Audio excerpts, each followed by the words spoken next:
O poder da esposa que ora. Capítulo 27. Sua obediência. A preocupação de Lisa era que seu marido, Jonatas, não estivesse crescendo espiritualmente tanto quanto ela.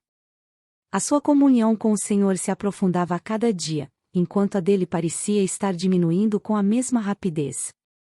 Ela ficava frustrada com a falta de compromisso espiritual dele, porque queria que crescessem juntos e compartilhassem suas experiências nesta área vital de suas vidas. Lisa não queria ser o peso pesado espiritual na família. Sempre que falava a respeito, Jonatas protestava, dizendo que sua profissão o mantinha ocupado demais para passar tempo com o Senhor e ler a sua palavra. As suas viagens de negócios também o obrigavam a sair da cidade nos fins de semana, e ele então deixava de prestar o culto ao Senhor com Lisa e os filhos.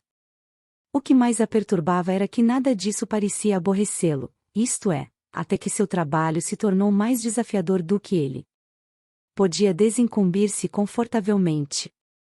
À medida que ficava mais estressado, Lisa pôde ver como o trabalho o estava esgotando. Ela sabia que se ele pudesse conciliar as coisas, passando tempo com o Senhor a cada dia e recebendo força espiritual, sua vida iria melhorar. Tinha também a certeza de que ele ainda não estava pronto para ouvir a verdade.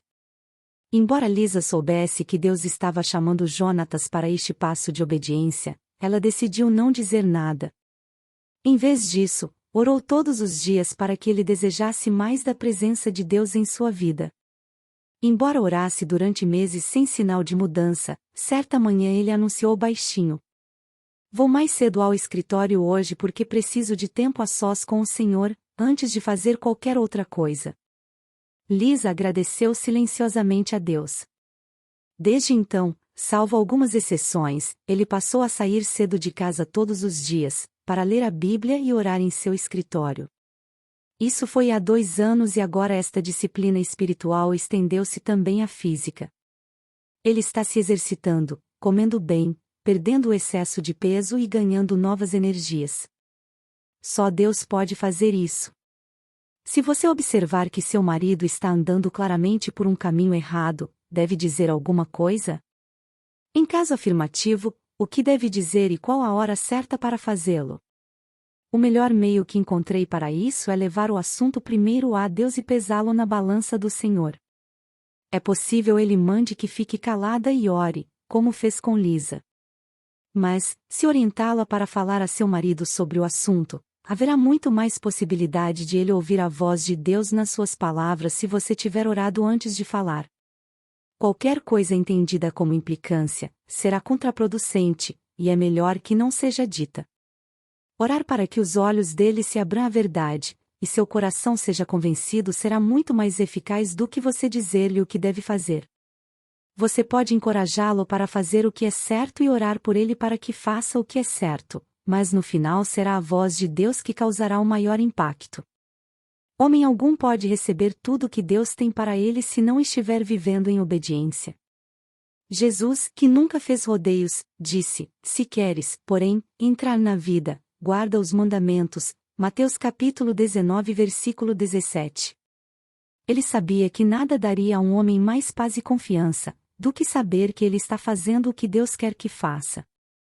A palavra de Deus promete que, se seu marido for obediente aos caminhos do Senhor, encontrará misericórdia. Salmos capítulo 25 versículo 10, paz. Salmos capítulo 37 versículo 37, felicidade. Provérbios capítulo 29 versículo 18, fartura. Provérbios capítulo 21 versículo 5, bênçãos. Lucas capítulo 11 versículo 28, e vida. Provérbios capítulo 21 versículo 21.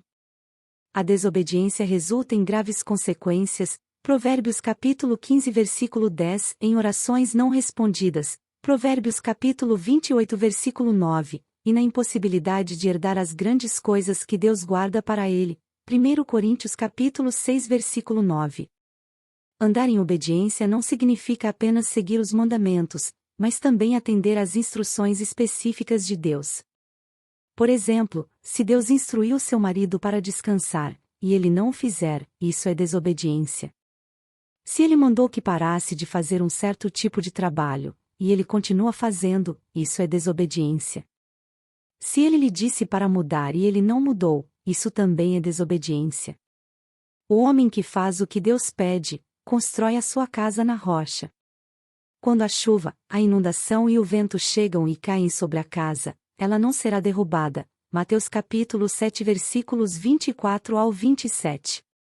Você não quer ver a queda da sua casa por causa da desobediência de seu marido em qualquer área.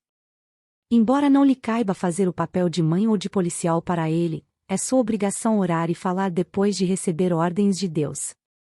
Se a desobediência de seu marido aos caminhos de Deus já derrubou de alguma forma a sua casa, saiba que Deus irá honrar a sua obediência e fará com que você não seja destruída. Ele derramará suas bênçãos sobre você e restaurará o que foi perdido. Continue orando para que seu marido não tenha problemas em ouvir a voz de Deus, e que tenha força, coragem e motivação para agir de acordo com o que ouviu. Oração. Senhor, a sua palavra diz que se contemplarmos a iniquidade em nosso coração, o Senhor não ouvirá. Salmos capítulo 66 versículo 18.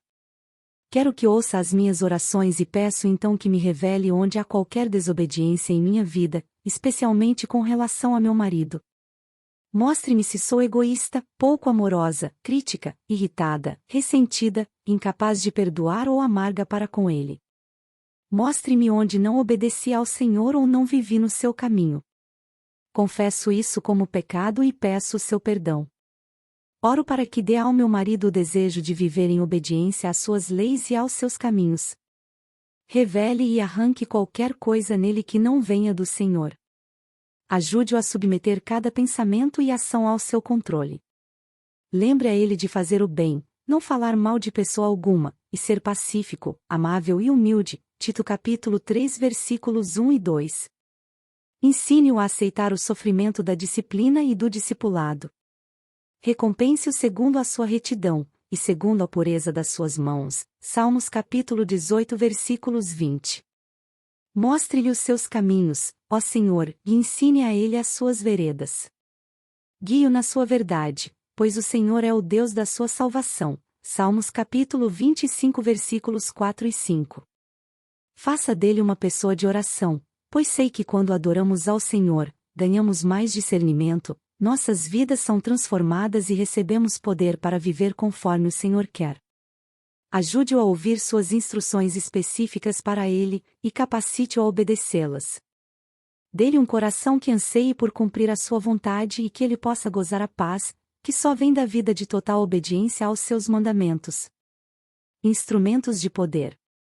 Provérbios capítulo 3 versículos 1 ao 3 diz: Filho meu, não te esqueças dos meus ensinos, e o teu coração guarde os meus mandamentos, porque eles aumentarão os teus dias e te acrescentarão anos de vida e paz.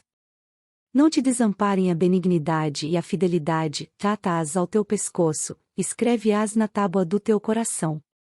Mateus capítulo 7 versículo 21 diz: Nem todo o que me diz, Senhor, Senhor, entrará no reino dos céus, mas aquele que faz a vontade de meu Pai que está nos céus. Provérbios capítulo 28 versículo 9 diz: O que desvia os seus ouvidos de ouvir a lei, até a sua oração será abominável. Jeremias capítulo 7 versículo 23 diz: Dai ouvidos à minha voz, e eu serei o vosso Deus, e vós sereis o meu povo, andai em todo o caminho que eu vos ordeno, para que vos vá bem.